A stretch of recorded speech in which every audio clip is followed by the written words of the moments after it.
How many times have you regretted letting someone into your life too quickly, only to find out later that they had no business being there? And then you beat yourself up because you allowed them into your life, because you didn't properly vet them before granting them access. If this has happened to you, then stay until the end because I have 8 points on how to properly vet someone. And I've included red flags and green flags to look out for. And you don't want to miss number 5 because it could literally save your life. If you're like me, it's happened more than once.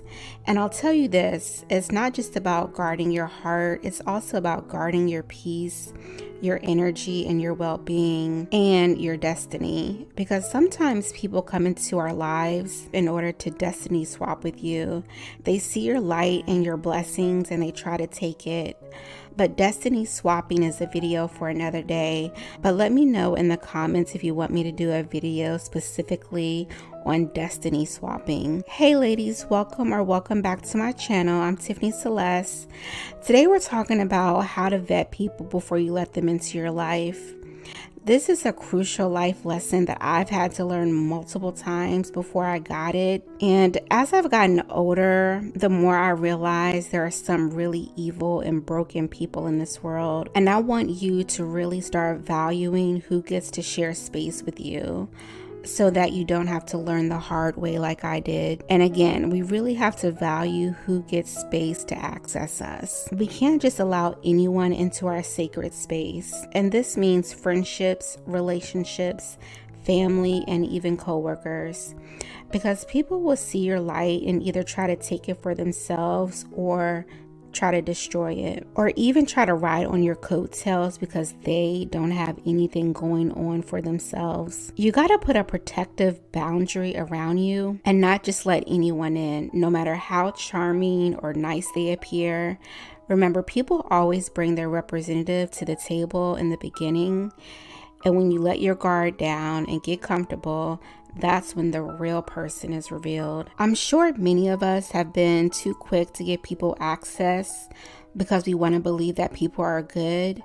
But you have to remember that not everyone is like you. We usually ignore red flags, or we think, oh, they'll change, or maybe I'm overthinking, or we think, oh, well, we just need to get to know each other better. And oh my God, that thought right there used to keep me in a chokehold.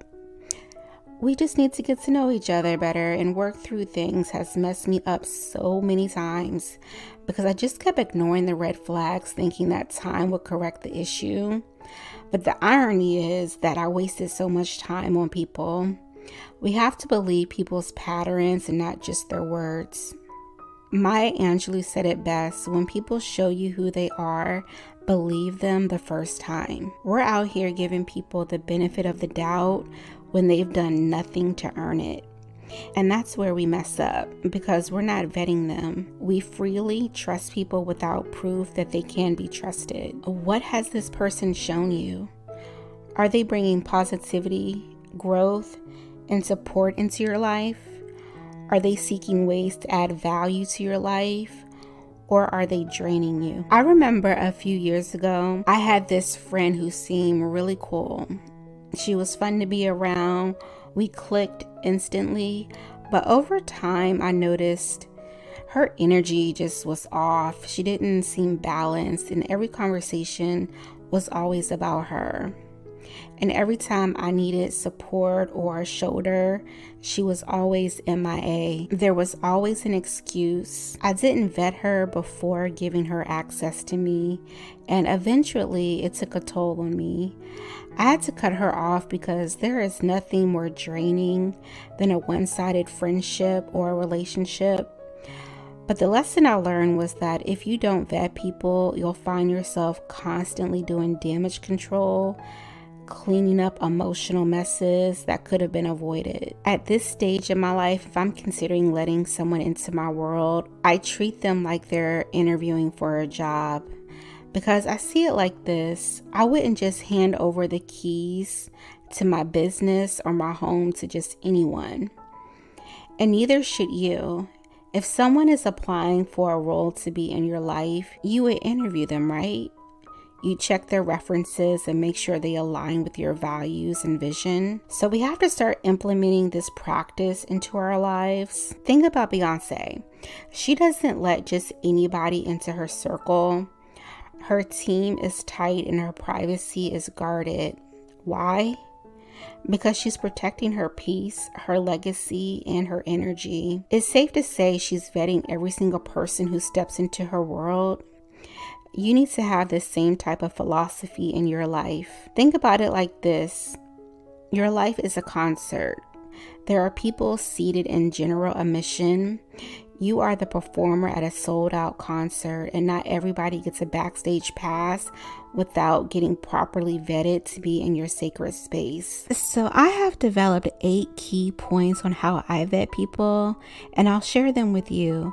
They're in no particular order. I use these to ensure that the people I encounter are genuine and good for my mental, emotional, and physical well-being. Now, this isn't an all-inclusive list, but this has helped me so much by paying attention to red flags to avoid and green flags that signal to me that they may have good intentions. So I'm sharing these 8 points with you, and hopefully they will serve you. So number 1 on how to vet someone.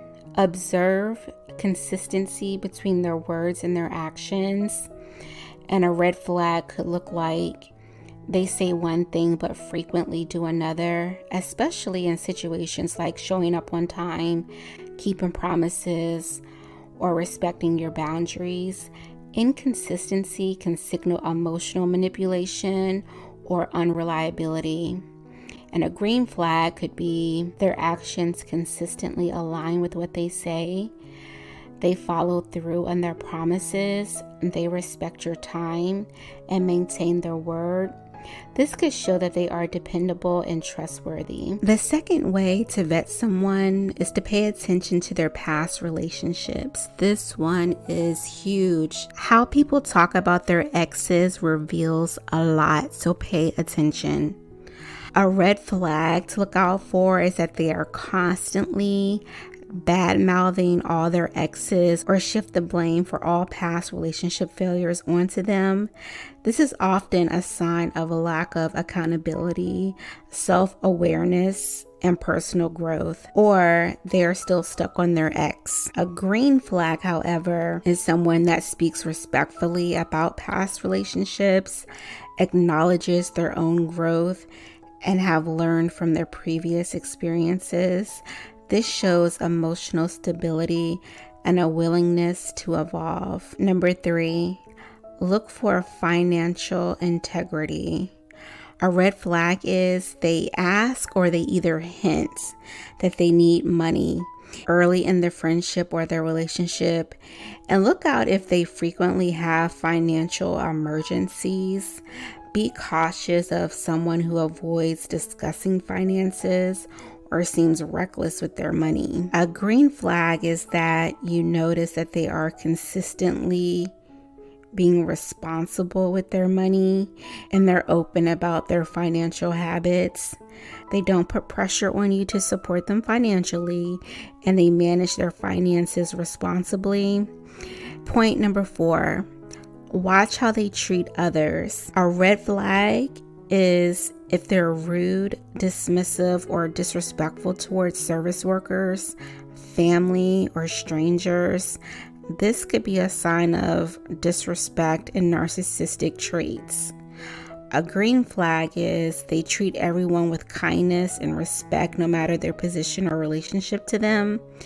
This shows that they have empathy and emotional maturity. The 5th way to vet someone is to evaluate how they handle conflict. And a lot of times us women may overlook this part, especially in relationships. But a huge red flag is if the person is very defensive or blame others or avoid accountability or throw and damage things when things don't go their way. If they gaslight or manipulate situations to always paint themselves as the victim, this can lead to your emotional harm and is a huge red flag. Ladies, do not pass go when emotional manipulation has entered the chat. Cut them off immediately, because most likely this person is a covert narcissist. A green flag, however, is someone that can engage in open and mature communication during disagreements and are willing to take responsibility when they're wrong, and they show a desire to resolve issues respectfully, and they actively change their behaviors. The sixth way is gauge their support of your personal growth. So a red flag is they discourage your goals, belittle your achievements, or try to control your personal growth. If they display jealousy or resentment when you're succeeding, they may be jealous of you, or worse, pose emotional harm to you. Go watch my other two videos, signs to know when your partner is jealous of you and signs to know when your friend is jealous of you, because I go deeper into it in those videos, and I'll link them in the end screen and in the description below. But a green flag is they encourage your growth, celebrate your successes, and support your goals. They show genuine happiness for your achievements and push you to the best version of yourself. The seventh way to vet someone is assess how they handle your boundaries. So a red flag would be they test or disregard your boundaries consistently. Someone who manipulates or pressures you into compromising your standards is a major red flag. A green flag, however, is someone that respects your boundaries without pushing or questioning them. They understand and honor your need for personal space, time, or emotional limits. And the eighth way that you can vet someone is to gauge their emotional availability. So a red flag would look like they either avoid emotional topics entirely or share too much too soon, using emotional manipulation to create a false sense of intimacy. Emotional unavailability or constant deflection is a red flag. Green flag is they show vulnerability and share their thoughts and feelings with you at a natural pace. They're emotionally present, open to listening, and empathetic toward your experiences. So when you're vetting people, ask yourself, does this person add value to my life, or are they here to build me up or tear me down? When you start to look at your life like you're the most prized possession, you'll be more selective about who gets a seat at your table. And here's what I want you to do. Evaluate the people that are currently in your life, and definitely before you let anyone new into your life. Ask yourself the tough questions. If you're ready to start prioritizing your peace and setting intentional boundaries, drop a comment below saying, "Protect my peace." And if you're serious about elevating your life, check out my Dream Life Workbook, where we dive deeper into creating a life full of intentional relationships, setting strong boundaries, and curating your dream life that aligns with your purpose. I hope this message resonates with you. Don't forget to like the video, comment, and please subscribe if you haven't already, and I'll see you in the next video.